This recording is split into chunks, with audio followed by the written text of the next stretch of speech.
well, actually originally from Cornwall, but I live in London now. 24 years old, and I'm British.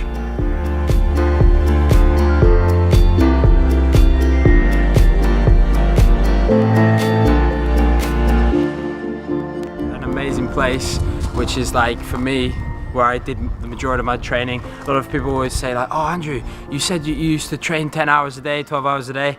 Well, we're gonna go to that place, so let's go. Right. So we just arrived at my house where I grew up. This is basically where I spent all my childhood.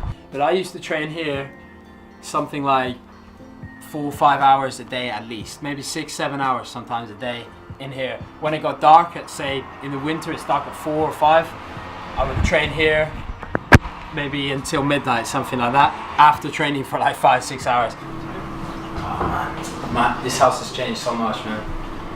This used to be like the nicest house, man. Alright, so we're gonna go into my old back garden now. This is where I used to train like every day before school, every day after school. Sometimes I would skip school and train here as well, so yeah. 2010 to 2012, I was training around something like 10 to 12 hours a day, 6 to 7 days a week. The rest of the time, when I wasn't training, I was thinking about freestyle. I was writing down notes about freestyle when I was on a train, when I was on a bus, when I was on the car to school, when I was walking from place to place, when I was eating my breakfast, my lunch, my dinner. I'm writing notes or I'm thinking about what trick I can do. More recently, the last few years, I've been training a lot less, to be honest. Alright, yeah, so this is where I used to spend most of my time training. I remember preparing for my first ever competition, 2009, training for the UK champs. I was training here. 2010, trained for the world champs here. 2011, trained for the world champs here. Everything, most of my training was done here. A lot of sweat, blood, tears, all that sort of thing here. And actually, when I broke my leg and I was recovering, I was doing a lot of tricks like sitting down in this area, doing like basic sit down combos and stuff like that, even with my leg in the cast.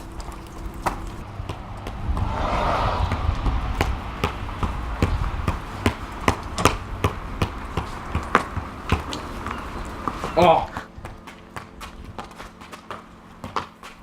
It's very easy in freestyle to have a closed mind, especially when the community are saying, do tricks like this, do combos like this, don't break the combo, you can't do this is unclean, this is untidy, don't do it this high, you should do it low, you know, lots of don'ts. I say just do what you want, be free, be open, just have an open mind, then you can create things and let everything come in, then you choose what you want out of that, and you choose what to work on, and you put that back into your freestyle, and then you can decide, yeah, now I want to make this trick smooth, now I want to make it clean. Now I want to make it special. It doesn't matter if someone says, oh, but this is not stylish, it's not clean. It doesn't matter. Maybe that wasn't my point yet. So eventually I'll make it clean.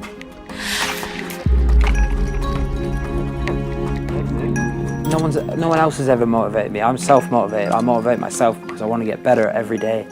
Because I love this. I love this sport. I wouldn't do it if I didn't love it. It doesn't matter if I'm best at it, worst at it, whatever. If I don't enjoy it, I'm not going to do it. And I love this sport.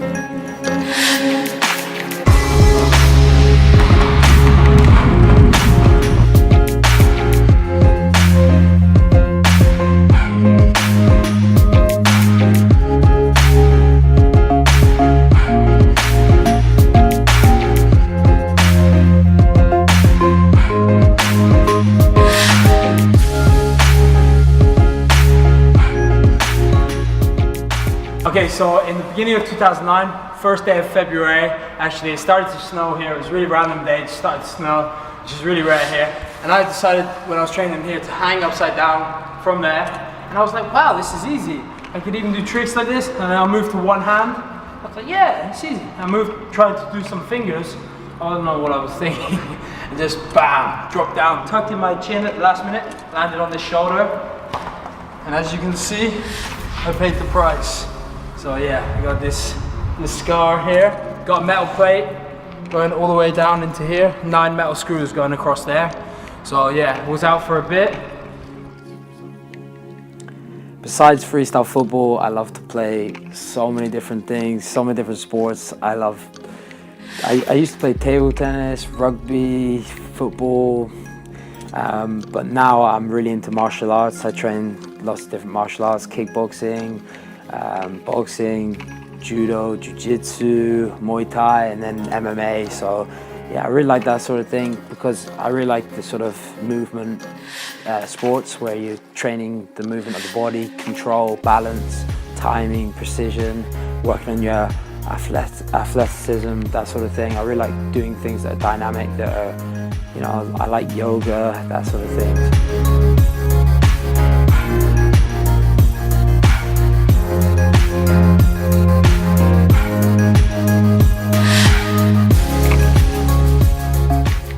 I was considering quitting because I was taking rugby really seriously, and I was like, you know what, maybe I want to go pro in rugby. And then when I broke my leg in 2008, it was just so bad. I got told maybe I wouldn't be able to walk again. Good chance I'll never be able to play sport again. It took me so long to recover. I was just thinking, wow, maybe I'll have to quit every sport, not just freestyle. But then freestyle helped me recover, it helped me develop a passion for it. So I got back and it was like, wow, this is like really good for me. It's a really good positive thing in my life. It was making me more confident. I feel that freestyle football in the UK right now is definitely growing massively. There's lots of freestylers that are coming, lots of new freestylers coming through. There is one or two guys that could be on the, you know, sort of top 16 in a couple of years' time.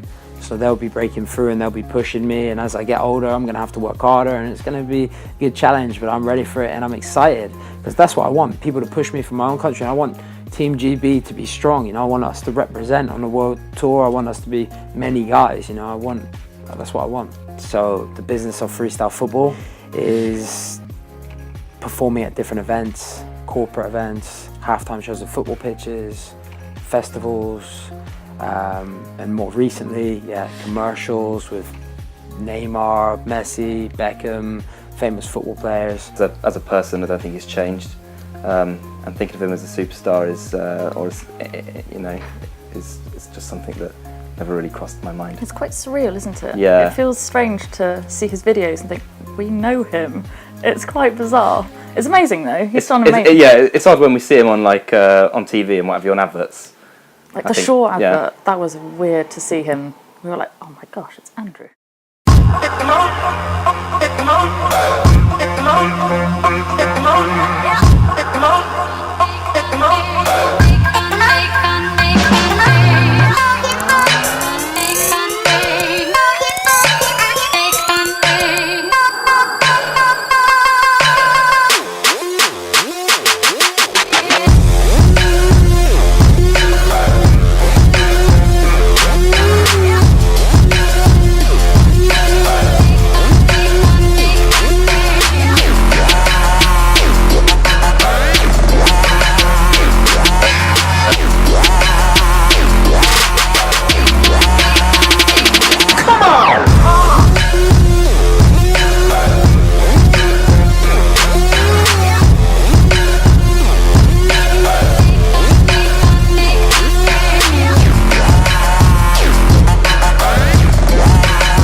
So it's like 3 degrees. We are in a, like that. Oh no, Andrew is doing tricks in the water.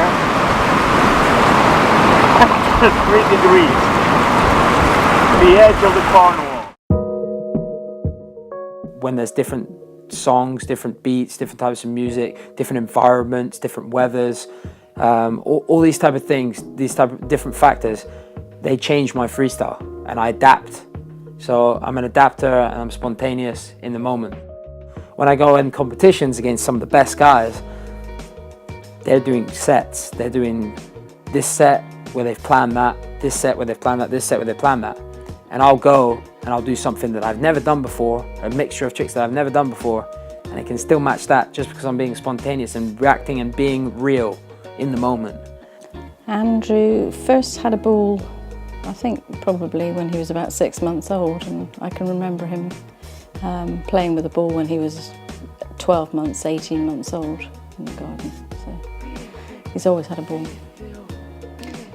Well, when he was first starting with the freestyle, he would train everywhere. That included the bedroom, so we would constantly have the banging of the ball against the floor. But I think probably if I'm not in the house, he might still do that, but he doesn't do it when I'm in the house anymore. When I first found out about it and how seriously people took it and how developed it was becoming as a sport, I found it fascinating. But having somebody in your house constantly kicking a ball around, his talent entirely originates from me.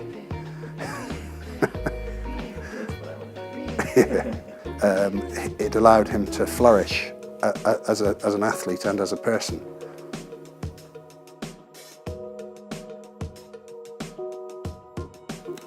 I started doing freestyle football in 2006 after seeing a video of Sofia and Tuzani. That was when I'd say something clicked with me, and I was like, this sport is sick. This sport is cooler than anything else. I mean, I've played so many different sports, but this sport there's something special about it, something unique. And I had a lot of bad experiences. Growing up in Cornwall in the southwest of England, not many opportunities down here for kids wanting to progress in sports and wanting to achieve something big. And I was very optimistic with my goals. Probably the biggest highlight of my career so far to me was winning the first time I won the World Championships in 2011 in Kuala Lumpur in Malaysia. I trained as hard as I could, and I thought being the best just wasn't good enough, and that day it was, and it was just a surreal experience, and it took me a few months for it to really sink in. That was something that was unforgettable.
There's nothing with that. When you train freestyle, that's for life.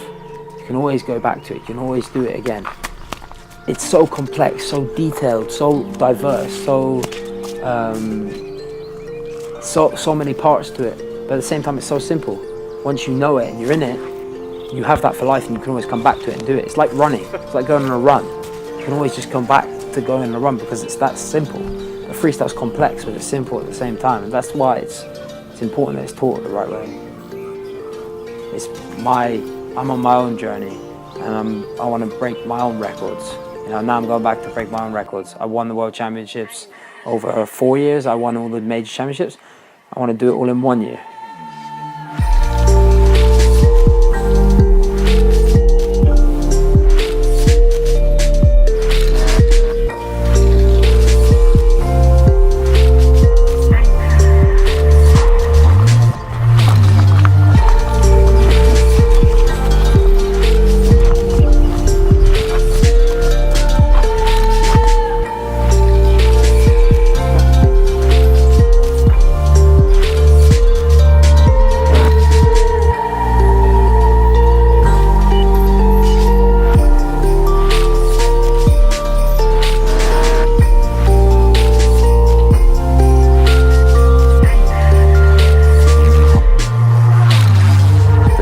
My job is training hard every day to compete in the World Championships and to be the best freestyler in the world.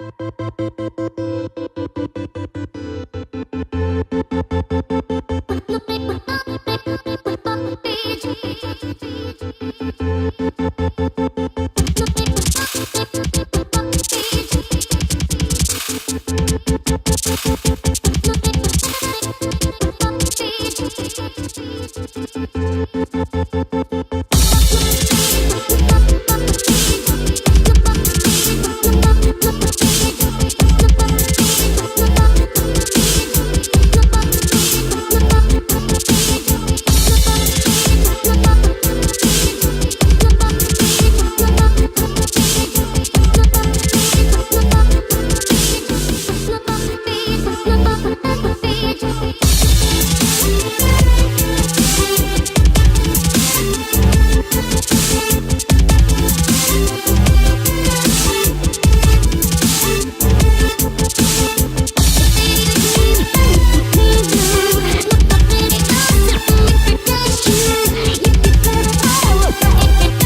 you.